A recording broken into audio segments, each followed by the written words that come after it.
네, 여러분 안녕하세요. 신성준입니다.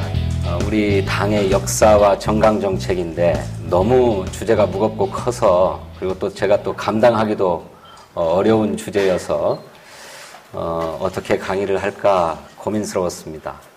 여러분 잘 아시는 것처럼 우리 민주당의 역사가 유럽이나 다른 나라의 정당의 역사처럼 100년 전 또는 수백 년 전에 만들어졌던 정당이 지금도 계속되고 있는 게 아니라 수많은 이합집산의 과정이 있어서 그 사이에 정당의 이름도 조금씩 바뀌고, 또 여러 군소 정당들끼리 서로 합쳤다가 또 헤어졌다가 하는 일들이 반복되어서 이걸 일관된 체계로 정리하기가 참 어려웠습니다.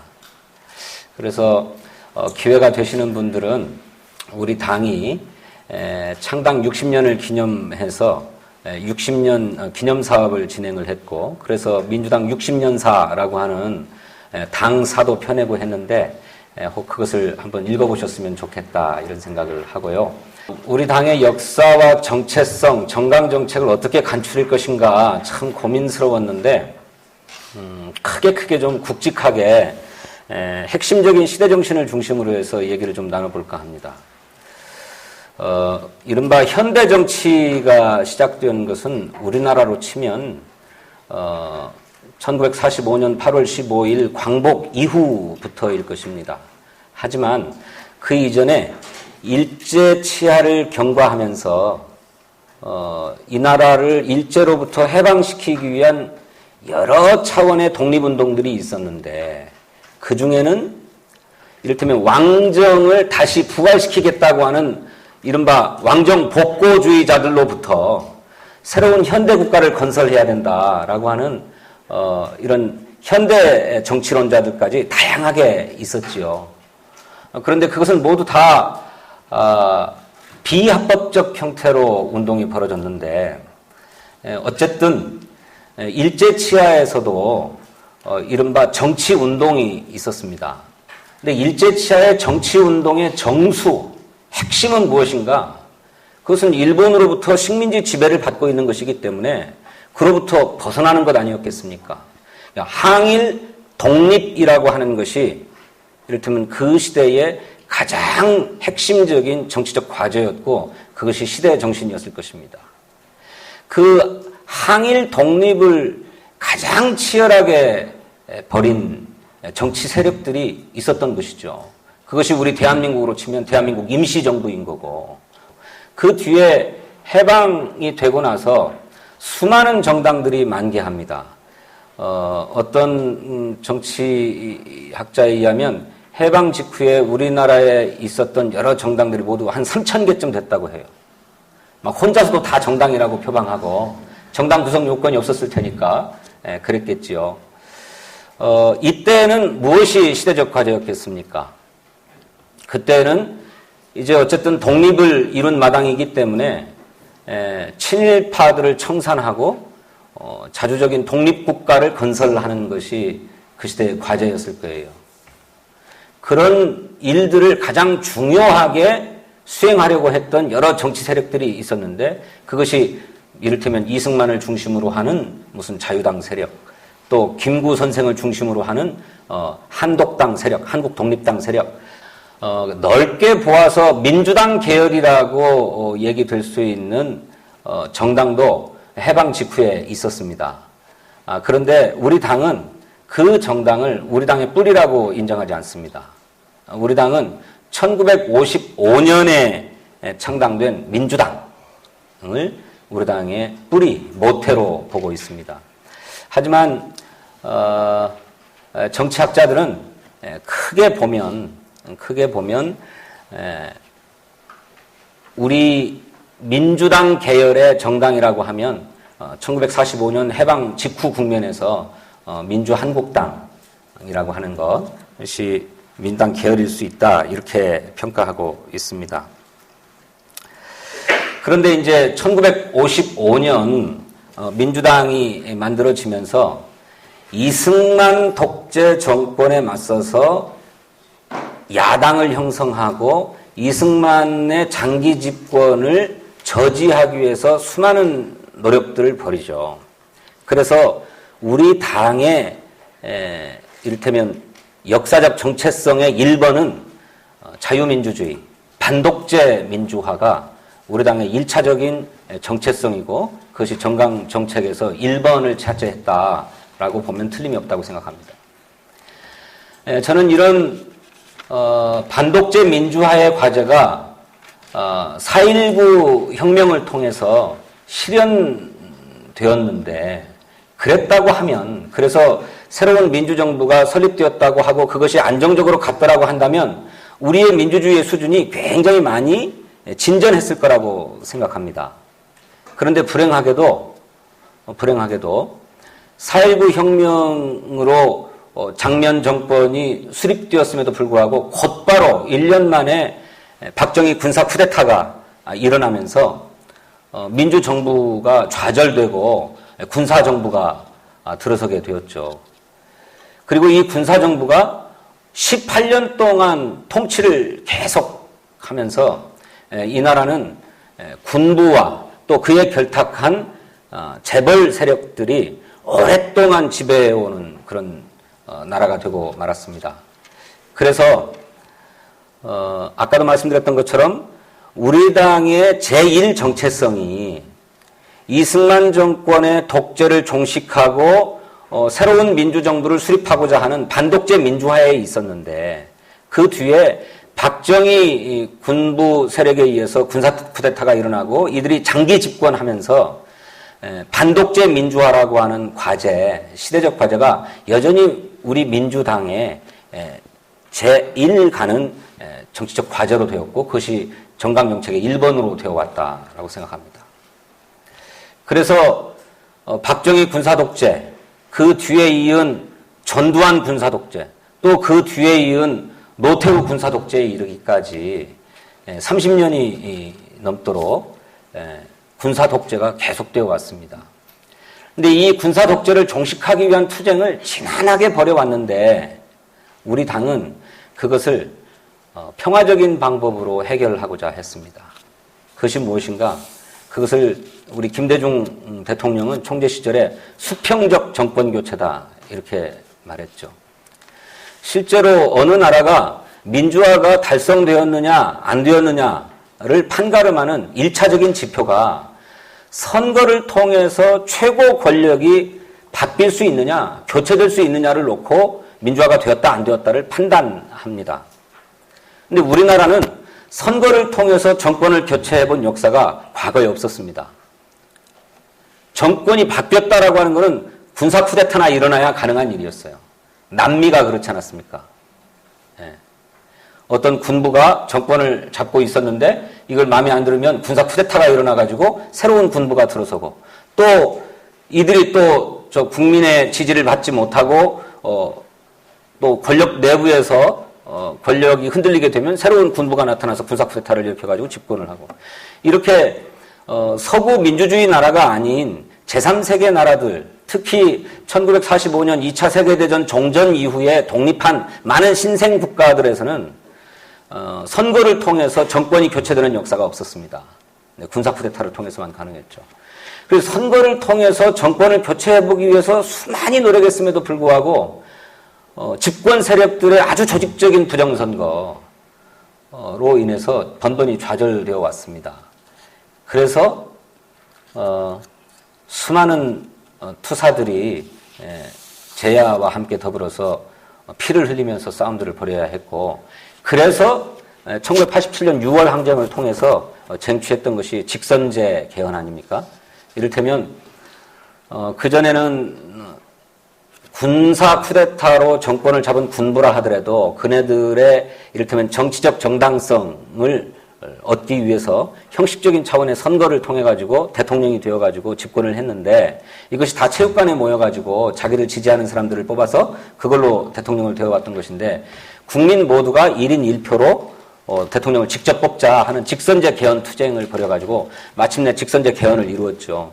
그리고 이 직선제라고 하는 대통령 직선제라고 하는 제도적 장치를 확보하고 이것을 통해서 정권을 교체하겠다고 해서 오랫동안 노력을 해왔는데 그로부터도 10년이 걸렸습니다.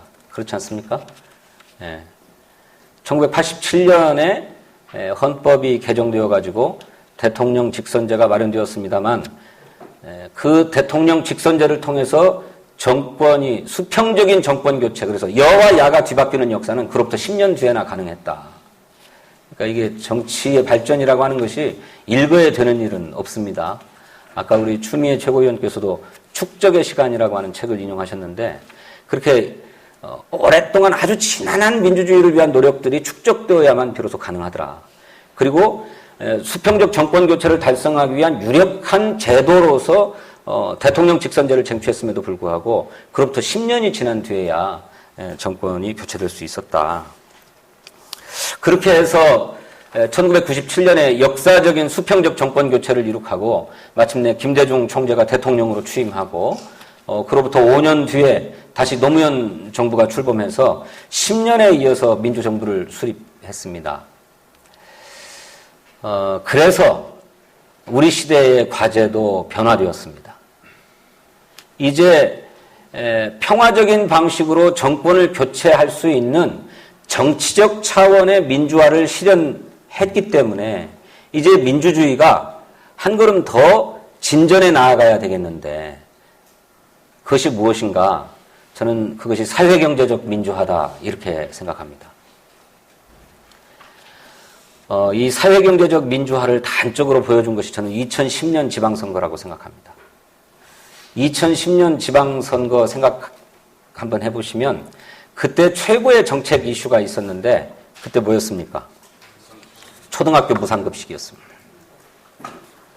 저는 과거에도 많은 선거가 있었고 선거 때마다 이러저러한 정책 공약들이 많이 제출되었기 때문에 그 당시에 센세이션을 일으킨 많은 정책 공약들이 있었을 거라고 생각합니다만은 초등학교 무상급식만큼 큰 정치적 반향을 일으킨 정책 공약이 과거에 별로 없었다 이렇게 생각합니다. 하나 있다고 한다면 2002년도에 대통령 선거를 할 때 노무현 후보가 제출했던 행정수도 이전 공약입니다. 김대중 대통령은 대통령 직선제라고 하는 개헌을 이루고 집권을 하기 위해서 수많은 노력을 하다가 자력 집권이 불가능하기 때문에 DJP 연합을 했잖아요. 정치 세력으로는 DJP였지만 지역으로 보면 호남과 충청이 연합을 해서 정권을 만든 것 아닙니까? 그것을 위해서 지역 등권론도 제출되고 그랬는데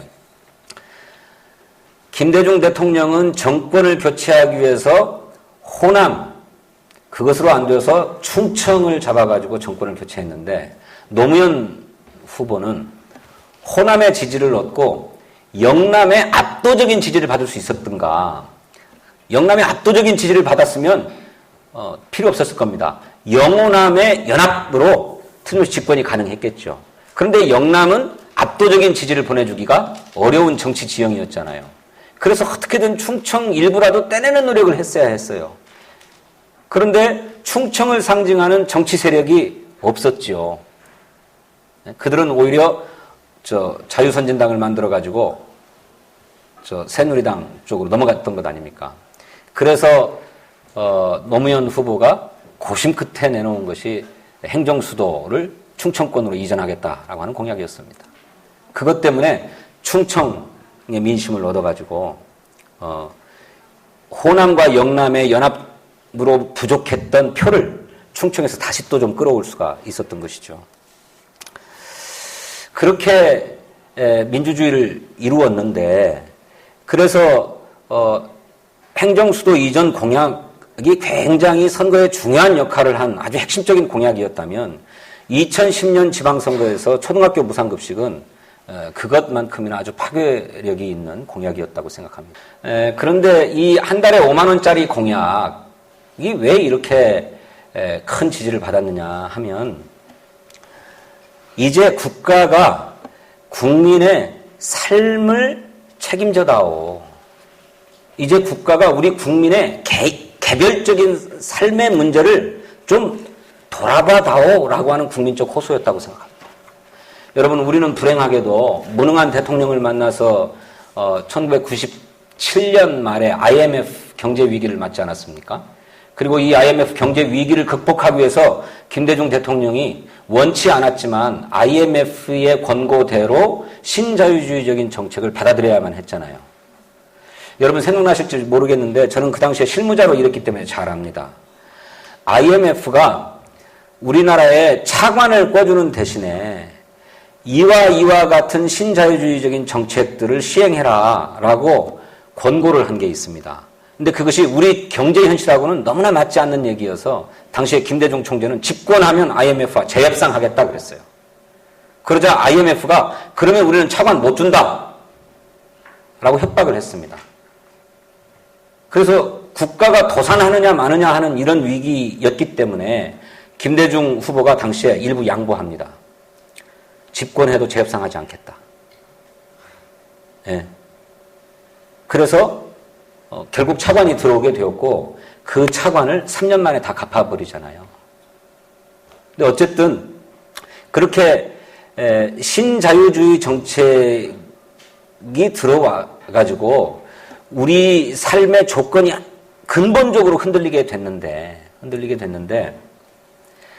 수많은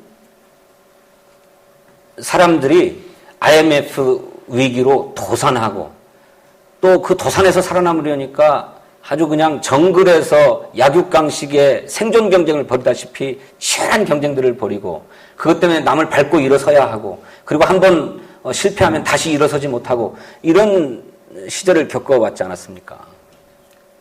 그런 가운데서도 우리 국민은 나라 경제를 살리기 위해서 장롱 속에 있는 아이들 돌반지, 금반지까지 다 꺼내가지고 나라에 금을 내놓지 않았습니까? 그때까지만 해도 우리 국민은 국가로부터 늘 강요당해 왔습니다. 요구받아 왔습니다. 나라를 위해서 조금만 더 허리띠를 졸라매라. 국가를 위해서 조금 좀 참아라. 라는 얘기를 계속 들어왔던 거죠. 그렇게 해서 IMF 경제 위기도 극복하고 이제 살만해졌다면 이제 국민의 어려운 삶을 구체적으로 국가가 살펴야 된다라고 하는 요구가 저는 2010년 지방선거 초등학교 무상급식에 대한 지지로 나타났다 이렇게 생각합니다. 실제로 노무현 대통령은 그런 정치적 요구를 안고 있었어요. 우리 노무현 대통령을 기억하기를 권위주의를 청산한 대통령으로 우리들은 다 기억하는데 우리 국민 일반에게는 참 서민적인 대통령이라고 기억되는 것 아닙니까?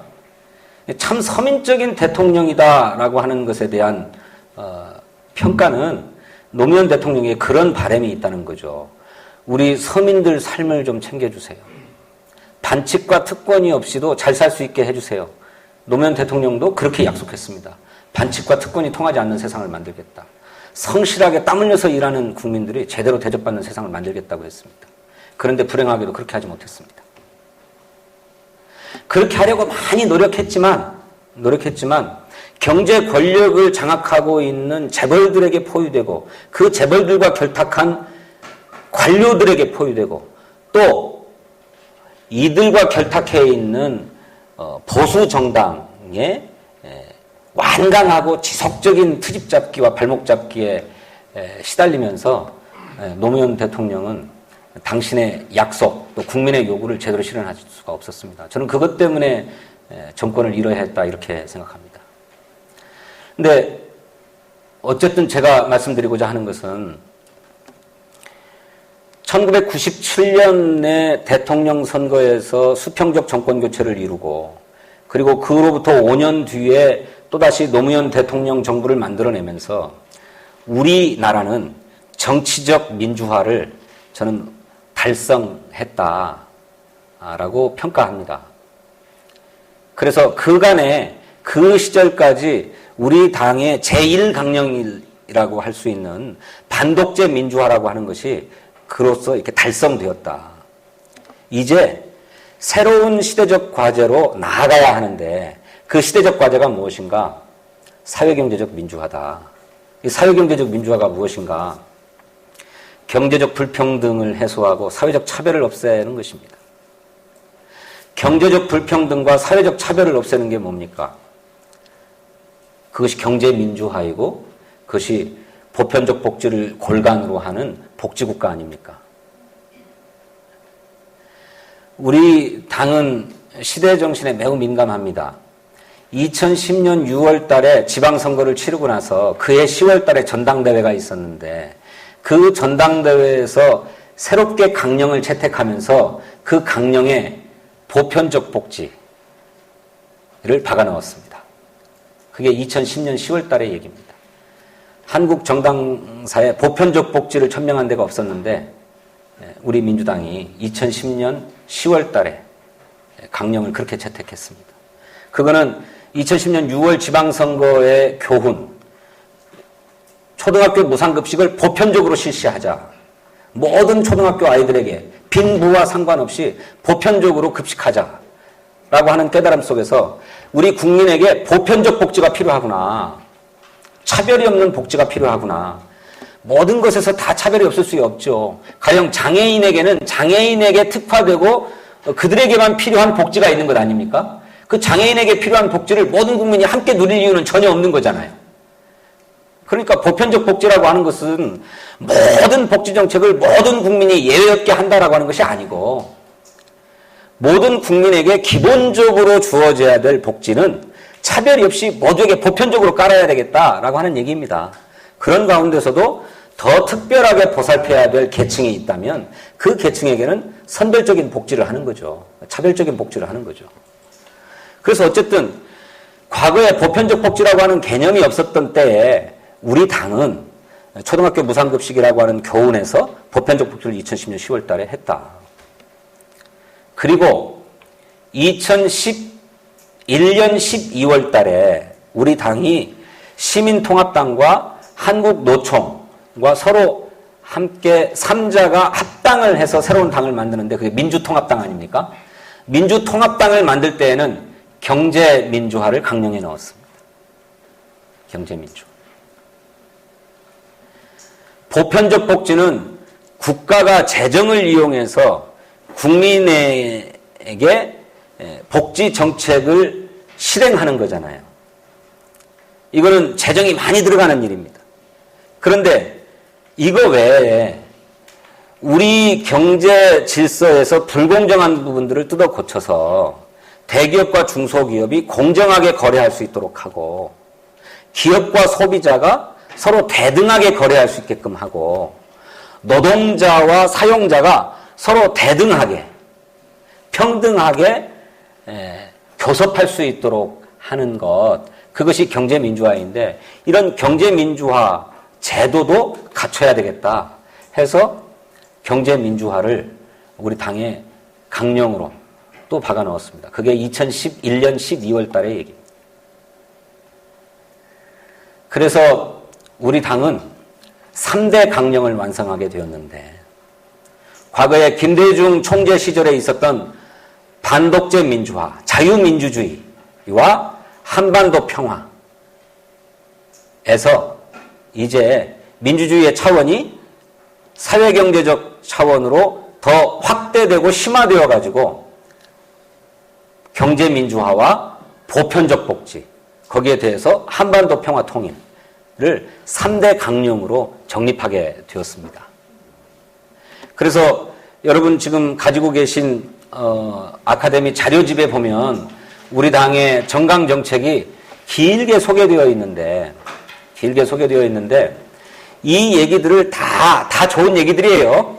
그리고 그런 얘기들과 흡사한 얘기들이 새누리당에도 쓰여져 있고 국민의당에도 쓰여져 있습니다. 크게 다르지 않아요.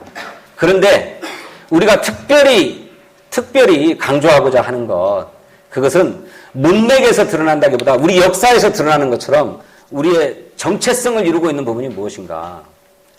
1997년까지는 반독재 민주화가 우리의 정체성이었다면, 그리고 김대중 대통령이 집권을 해서 남북 간의 평화 교류를 하고 정상회담을 실현하고 노무현 대통령도 그 대북 햇볕 정책을 계승해서 남북 간의 평화 공존하는 정책들을 펴와서 그것이 우리 당의 강령으로 되었고 가치로 되었다고 하면 이제는 우리 당의 정치적 강령이 경제민주화와 보편적 복지, 한반도 평화 통일을 기축으로 하는 것이다.